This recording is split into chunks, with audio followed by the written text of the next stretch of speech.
What is up, guys? Dzeeff here. Yesterday, out of nowhere, Konami revealed a new ban list update for Yu-Gi-Oh! Master Duel.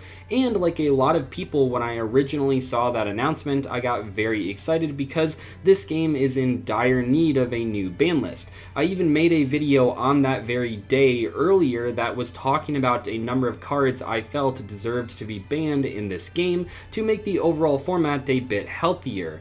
But then, like many people, when I went and opened the ban list and read through the changes, I realized that the changes didn't really change anything, which was really disappointing. In today's video, I wanted to talk about why players are so mad at this ban list. I know not everyone that plays Master Duel plays the TCG and OCG, but this really isn't what a ban list should look like. Now, just in case you haven't read through this is the new ban list notification. So the changes are as follows. Cyber Angel Ben 10 and Conquistador of the Golden Land are going to be limited. Those two make enough sense, I mean Ben 10 especially, but even Conquistador, at least they are hitting Eldritch in some way. But where this gets really silly is with the semi-limits. I think DD Dynamite makes sense, that really does hurt Banquet a lot, and also I think that Fusion Destiny makes sense if they are adding DPE in a future update before they would implement a new ban list. But the rest of the cards are pretty much completely random.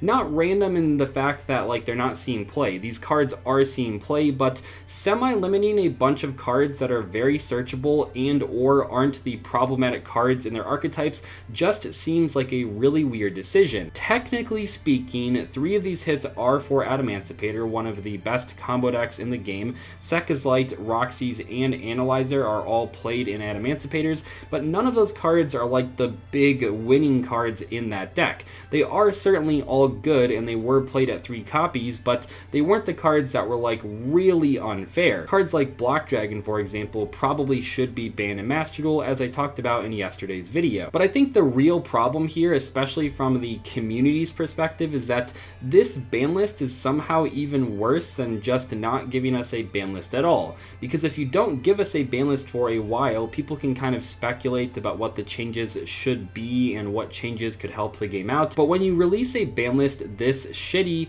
it kind of lowers the player morale. I mean, people are not that excited to play Master Duel if this is going to be what the ban lists are going to look like. And I do want to clarify here, for those of you that only play Master Duel or mostly play Master Duel, these changes are pretty much specific to this format. Sekka's Light and Ben 10 are limited in the TCG, and Fusion Destiny recently got semi-limited, but all of these other changes are Master Duel specific. They're not even really OCG changes as far as I know. And it's just kind of weird because in my opinion, the Master Duel ban list should probably be more restrictive in some ways than the TCG or OCG, because this is a best of one situation. I know you guys are sick of me talking about that, but it really does change Yu-Gi-Oh! A lot. Yu-Gi-Oh! Competitively is meant to be played in best 2 out of 3 matches. So when you play a best of 1 duel to determine the winner, a lot of cards that aren't necessarily problems in the TCG or OCG become problems in this game because there's only 1 duel. You only have 1 chance.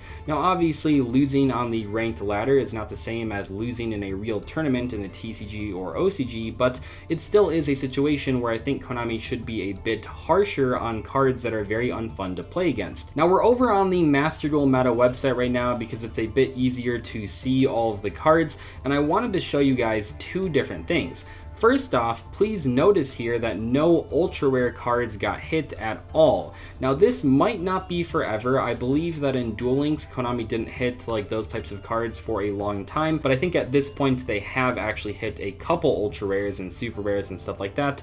And I think this is a really important thing to talk about because it is going to be very difficult to balance the Master Duel ban list if Konami is unwilling to hit ultra rares. I think that there is a way to do it, but they didn't really do that here, which is pretty disappointing. Konami could have hit cards like Tri-Brigade Revolt if they wanted to, or Bird Call or stuff like that, but they didn't do that. They just semi-limited a bunch of random rares and commons. I think a lot of the cards that I talked about in that video yesterday were ultra rares, and that means if if Konami is going to continue on this path, that those cards might not be banned ever. I mean, that's really terrifying, right? Because there are a lot of unfair broken cards in the game that happen to be ultra rares. And it's funny because Konami made a really good dismantling system for if a card gets on the forbidden and limited list. You can dismantle the extra copies that you no longer can use for pretty much a full refund because they give you an extra 20 crafting materials with each dismantle.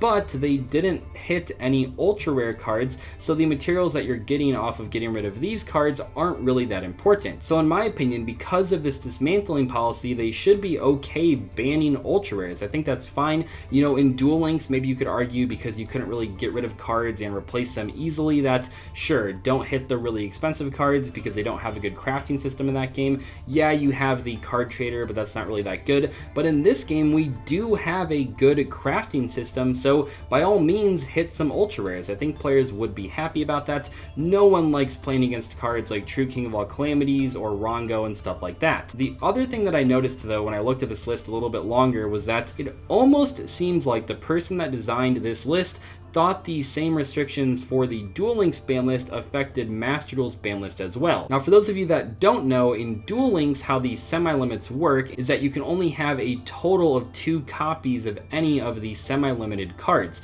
So, for example, if these were Duel Links hits, you could only play 2 total copies of any of these cards in your deck. So, for example, if you were trying to build a Lyrilisc Tri-Brigade deck using the Duel Links ban list rules, you can only use 1 copy of Fractal and 1 copy of Cobalt Sparrow, or 2 copies of either of them, but not both. But that's not how the ban list works in the TCG, OCG, or Master Duel, so I don't really know what they were going for here. But here's what I'm talking about, right? That would make sense. This would really hurt Lyrilisc Tri-Brigade if you couldn't use more than 2 total copies of Fractal or Cobalt Sparrow. The hits to Sekka's Light, Roxy's, and Analyzer would make sense as well because those cards are all used in the Adamancipator deck, and if they were all semi-limited, you could either play 2 copies of Analyzer, but then you couldn't play the Prank Kit Engine or Sekka's Light. Another example would be Fusion Destiny plus Torn Scales. Now I know in this game people don't really play these cards in the same deck, but in the TCG and OCG these cards are often played alongside each other because you can do a lot of combos with DPE in the Phantom Knight deck. And I do think that the Fusion Destiny hit here does imply that before we get another ban list we are getting DPE,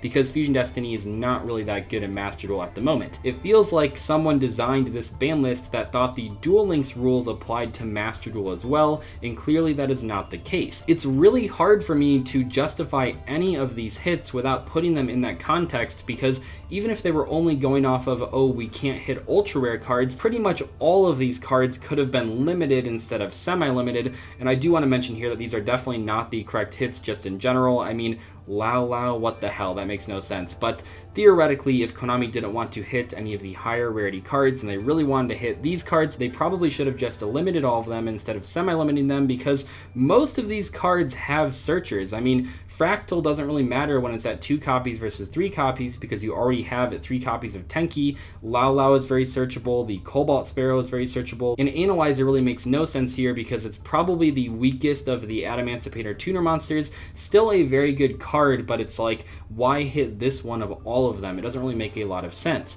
Overall, this ban list is very disappointing, not only for the ban list hits themselves, but also because we don't know when we're getting another ban list. At this point, Master Duel is in, what, Season 4? It's been out for like 3 months, and this is the first set of changes we have seen so far, and frankly, they are not that impressive. I hope for Master Duel's sake that there are some big announcements around the corner. It really does seem like they are going to add more cards at some point here, because why else would they semi-limit Fusion Destiny? But realistically, who really knows? That could be months away in the future, it could be even longer. Anyway, I hope you guys enjoyed today's video. Let me know in the comment section below how you feel about this current ban list. Personally, I think it's really shitty, but I'd love to hear what you guys have to say. I'll see you later though. Thanks so much for watching. Goodbye.